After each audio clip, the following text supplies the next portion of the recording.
नमस्कार, मैं हूं आपके साथ प्रियंका सिंह राठौर। हमारी खास पेशकश नारी तू नारायणी में आपका बहुत स्वागत है। तो आज हमारे साथ मौजूद हैं डॉक्टर सुषमा झा, जो कि एक समाज सेविका भी हैं, गायिका भी हैं और लेखिका भी हैं। तो सुषमा जी, आपका बहुत स्वागत है हमारे खास कार्यक्रम में। मैम, मेरा सबसे पहला सवाल आपसे ये है कि आपकी इस यात्रा की शुरुआत कैसे हुई, क्योंकि आपने अपने घर परिवार के साथ ही आपने अपने सपनों को भी साकार किया है, जिसमें आप एक गायिका भी हैं, आप गाना भी गाती हैं, साथ ही आप लेखिका भी हैं, आपके कुछ किताब भी छप चुके हैं, साथ ही आप समाज सेवा भी करती हैं। तो आपकी ये जो यात्रा है, इसकी शुरुआत कहाँ से हुई? सबसे पहले नमस्कार। मैं बस्तर से हूँ और ये मेरा सौभाग्य है कि मेरा पूरा परिवार लेखिकी कार्य से ही जुड़ा रहा। मेरे प्रेरणा स्रोत स्वर्गीय पंडित गंगाधर सामंत जी, बस्तर के सबसे पहले प्रगतिशील लेखक संघ के प्रथम लेखक माने गए। शायद ये रक्त संबंधों का ही प्रभाव है। उसके बाद मेरे पिताजी जो हैं पंडित काशीनाथ सामंत जी, हलवी गीतों के रचयिता, उन्होंने मुझे बहुत सारी सुविधाएं दी।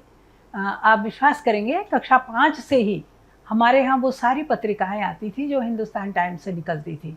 नवनीत, पराग, साप्ताहिक हिंदुस्तान, धर्मयुग, सारिका, सरिता, मुक्ता, नई कहानी, सारिका, ये सारी किताबें हमारे पास आती थी। उम्र कम थी तो बाल पॉकेट बुक जो आती थी, मनोज पॉकेट्स बुक, छोटी छोटी पत्रिकाएं, चंपक, हम ये पढ़कर बड़े हुए। थोड़ी सी उम्र हुई तो और पत्रिकाएं मिली। तो मान के चलिए कक्षा 5 से ही जैसे ही हिंदी का बहुत अच्छा ज्ञान मिला, इंग्लिश को समझने लगे तो पढ़ना शुरू किया। और कक्षा 10 आते आते अपने दादाजी के प्रोत्साहन से मैंने लिखना प्रारंभ किया और अभी तक मेरी 3 किताबें आ चुकी हैं, 2 कविता की और 1 आख्या है। पहली कविता संग्रह है बस यूं ही, दूसरी है इंद्रावती के तट पे, जिसका विमोचन प्रगति मैदान दिल्ली में हुआ, और तीसरी किताब है हम संतान, जो मेरे दादाजी ने लिखा था, पंडित गंगाधर सामंत जी ने, उसको संकलित किया हम लोगों ने। वो एक आख्या है जो उड़ीसा और बस्तर के राजघराने से संबंधित है। तो बाल्यकाल से ही किताबों को पढ़ते हुए हम यहाँ तक पहुँच गए और धीरे धीरे लेखनी सुधर गई। जी जी बिल्कुल मैम। ये जो लेखिका है, क्योंकि आप जैसा कि आपने बताया कि आपकी 2-3 किताबें भी छप चुकी हैं, तो इसका अनुभव कैसा है और आपके अनुसार एक अच्छे लेखिका में क्या कुछ खास गुण होने चाहिए, तब जाकर हम कुछ अच्छा लिख सकते हैं? और क्योंकि आप लिखती हैं, तो आप किस तरह की किताबें लिखती हैं? आप अनुभव के आधार पे लिखती हैं, अपने आसपास के वातावरण को ऑब्जर्व करती हैं, या कुछ काल्पनिक होती हैं?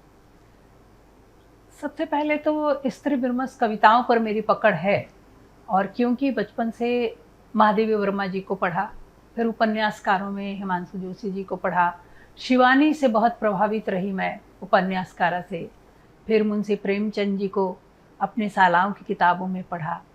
तो पढ़ने, सबसे पहली बात है, आप तो लिख तभी पाएंगे जब आपकी शिक्षा बहुत अच्छी हो।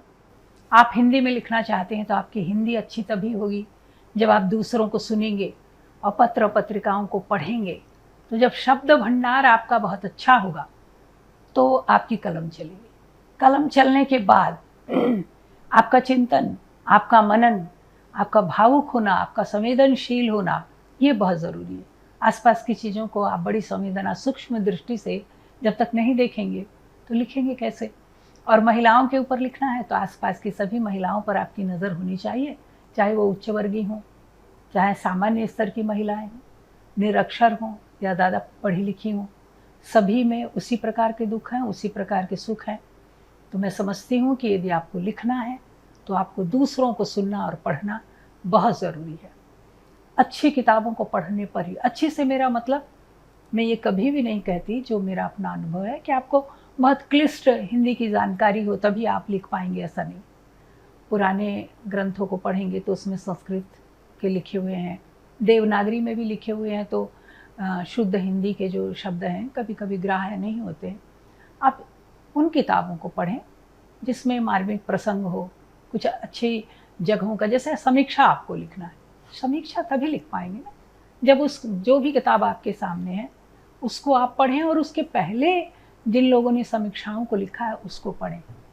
जैसे यात्रा वृत्तांत लिखना है आपको तो आप पहले की किसी यात्रा वृत्तांत को पढ़ें, जो पुराने लोग लिखे हैं। वरिष्ठ साहित्यकारों को पढ़ना बहुत ज़रूरी है।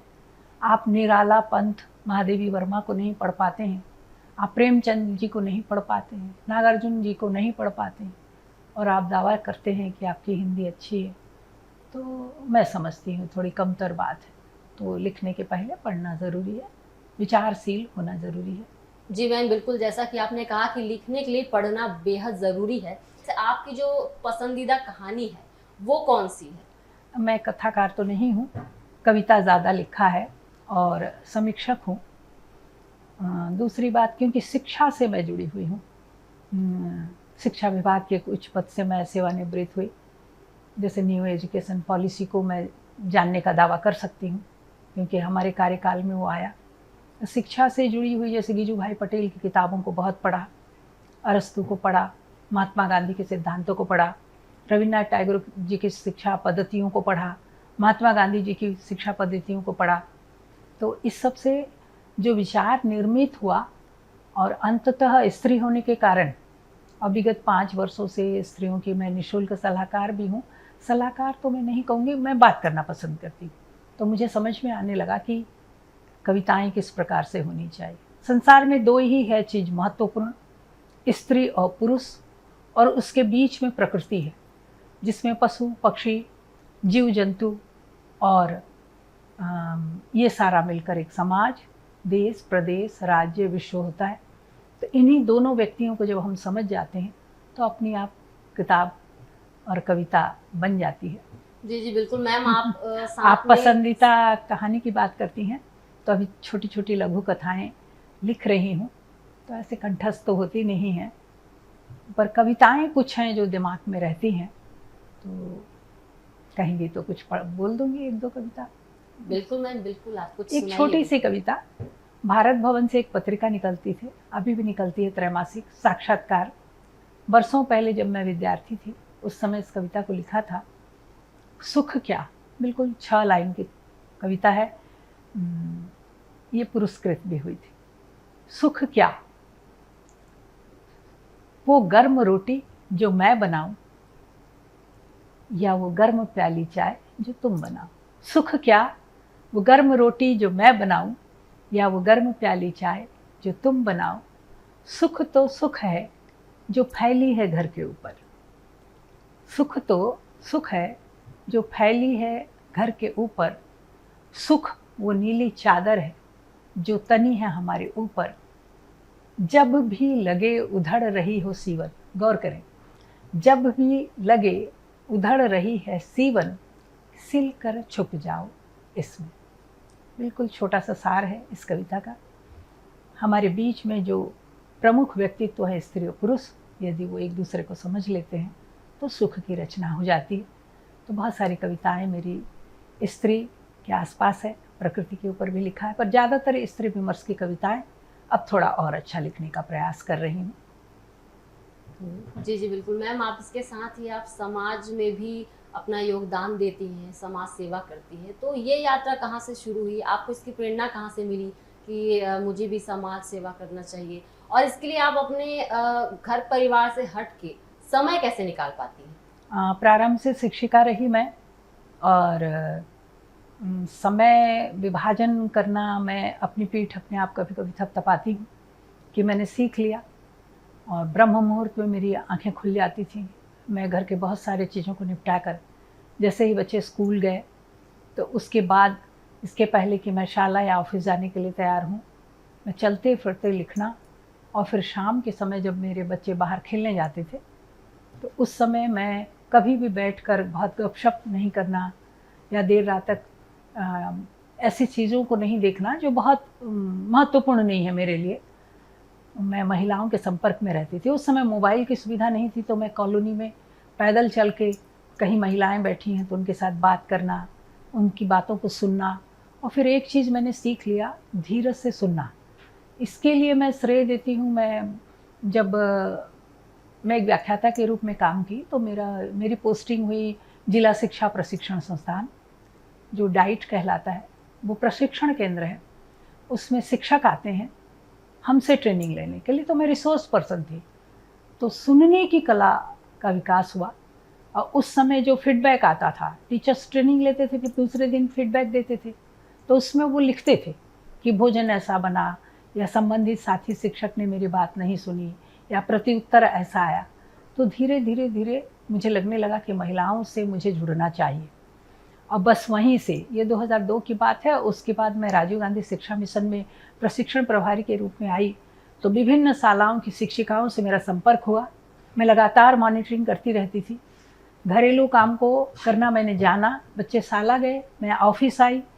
उसके बाद मैं कहती थी कि मैं ज़्यादा देर ऑफिस में नहीं बैठूंगी, कृपया। मैं अपने अधिकारियों से बात करती थी, और ये मेरा सौभाग्य है, बहुत अच्छे जिला अध्यक्ष कलेक्टर महोदय जो भी रहे, उनके साथ मैंने काम किया, तो गाड़ी की सुविधा मिलती थी।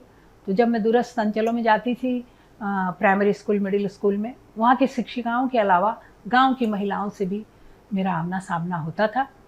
तो फिर मैंने सोचा कि मुझे क्या करना चाहिए। समाज के कार्य के रूप में मेरा एक सबसे महत्वपूर्ण कार्य जो शुरू हुआ, वो हुआ महिलाओं से बात करना। बात करने के बाद फिर धीरे धीरे धीरे समझ में आया कि मैं इनको कैसे सलाह कर सकती हूँ। उसी बीच में मैंने पीएचडी किया तो बालिका शिक्षा पर किया मैंने। बालिका शिक्षा के ऊपर करने से मुझे एक फ़ायदा ये हुआ कि ऐसे ही मैं एमएड मैंने किया हुआ है, बीएड भी हूँ मैं, एमएड हूँ। और बताना चाहूँगी आपको कि बहुत अच्छे ढंग से किया मैंने, स्वर्ण पदक प्राप्त करते हुए।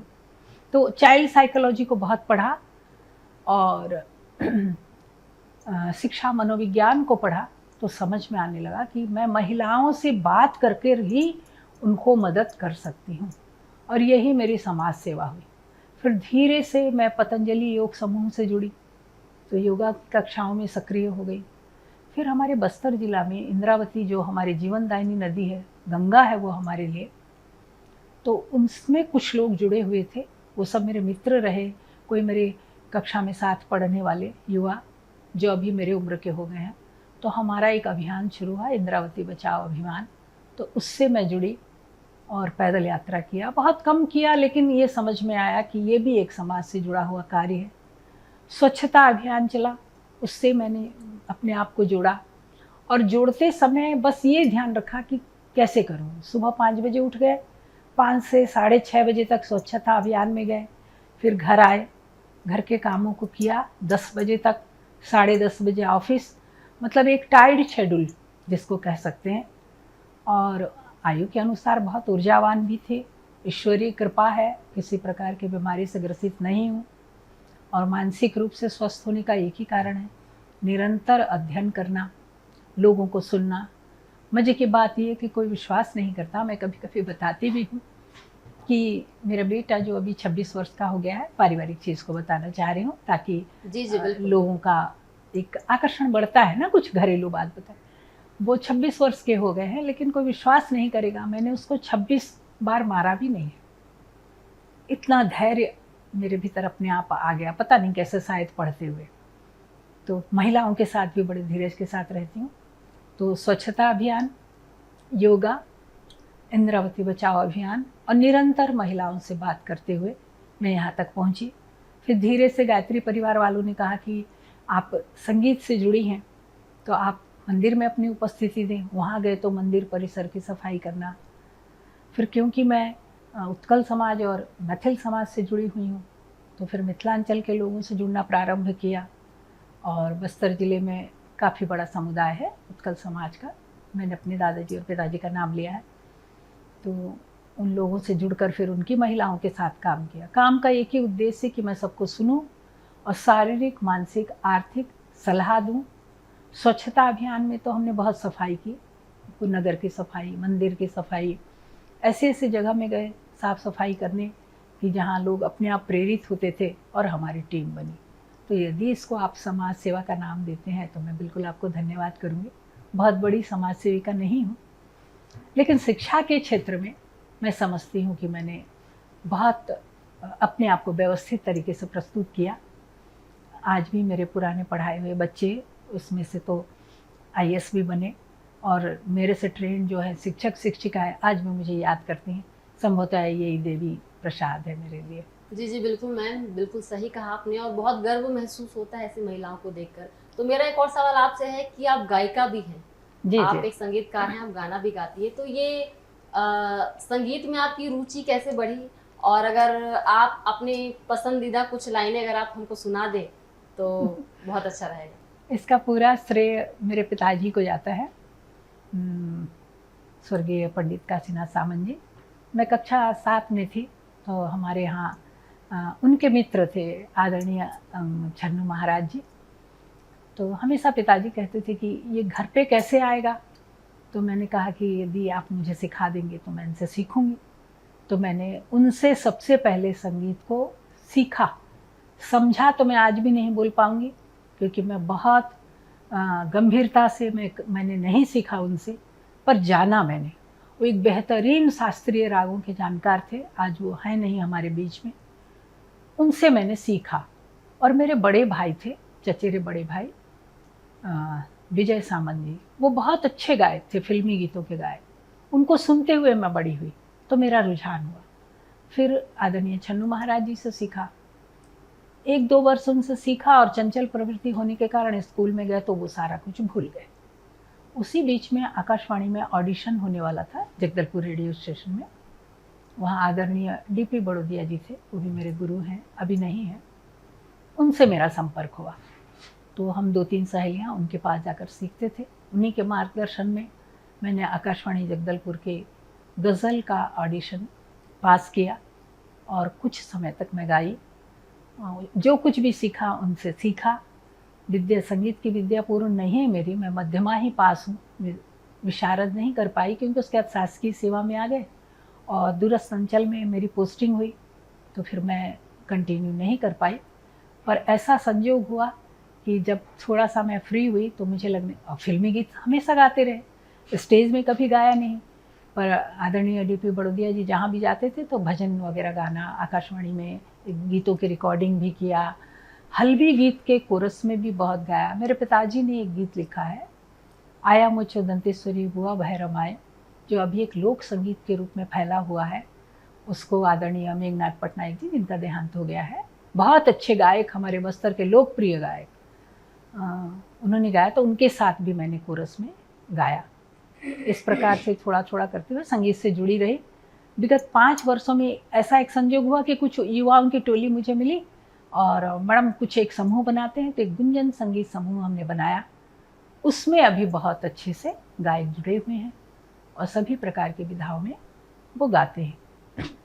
ज़्यादातर फिल्मी गीत गाते हैं, कभी कभी शास्त्रीय रागों पर आधारित भी कार्यक्रम हम कर रहे हैं। बेहतरीन गायिका हूँ ऐसा बिल्कुल भी नहीं कहती, पर थोड़ा सा समझती हूँ संगीत को। आपने छेड़ दिया तो मैंने बता दिया। जी जी मैम, बिल्कुल। आपकी पसंदीदा कोई ऐसा संगीत जिसका आप कुछ लाइनें हमको सुनाना चाहती हैं? तुझसे नाराज नहीं जिंदगी, हैरान हूँ हैरान हूँ, तेरे मासूम सवालों से परेशान हूँ, हो परेशान हूँ। बस। जी, आपकी आवाज़ बहुत अच्छी है मैम। मैम, धन्यवाद। जैसा कि आप बस्तर से आती हैं, हाँ, तो बस्तर के बारे में आप कुछ बताइए, क्या कुछ खास है वहाँ पर, और तब और अब में कितना कुछ खास और नया वहाँ पर हो गया है? कुछ अच्छी जानकारी दीजिए बस्तर के बारे में। आपने मेरे मन के पसंद प्रश्न को मेरे आगे रख दिया। बस्तर में मेरी जान बसती है। मैंने वहाँ के राजघराने को देखा अपने दादाजी के साथ। महारानी प्रफुल्ल कुमारी देवी को मेरे दादाजी पढ़ाने के लिए जाते थे और राजमहल में हमारा प्रवेश था, क्योंकि ब्राह्मण परिवार से हैं हम, तो वो कन्या भोज वगैरह में हम जाते थे। बहुत ही सुसंस्कृत संस्कृति का परिचायक है बस्तर। बस्तर का दशहरा और एक पर्व है गुंचा, उसके टक्कर में मैं कहती हूँ पूरे विश्व में कहीं इस प्रकार का नहीं है। इसलिए नहीं कि मैं बस्तर पुत्री हूँ, इतिहासकार कहते हैं बस्तर ही तो वो जगह है जहाँ रावण का दहन नहीं होता, वहाँ रथ की चोरी होती है और फिर रथ वापस आता है। और ये सारे प्रक्रिया में बस्तर के महाराजा के परिवार और माँ दंतेश्वरी, आराध्य देवी है हमारी बस्तर की माँ दंतेश्वरी, उनके आदेशानुसार सारे कार्यक्रम होते हैं। 75 दिन तक बस्तर का दशहरा चलता है, 1-2 दिन तक नहीं।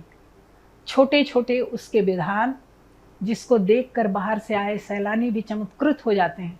वहाँ का काछन गादी, वहाँ का बेल पूजा, मावली परगाह, जिया डेरा में जाकर माई जी का विश्राम करना, दंतेवाड़ा से माँ दंतेश्वरी के छत्र का आना और फिर 3 दिन तक रथ का चलना अपने आप में अद्भुत है, अभी भी बहुत अद्भुत है।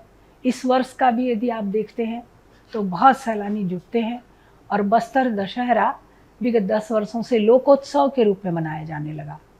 जिला अध्यक्ष, जिला कलेक्टर और प्रशासन और शासन की रजामंदी से बहुत अच्छे मेले का उद्घाटन, मंदिर का परिसर बहुत ही भव्य होता चला गया है।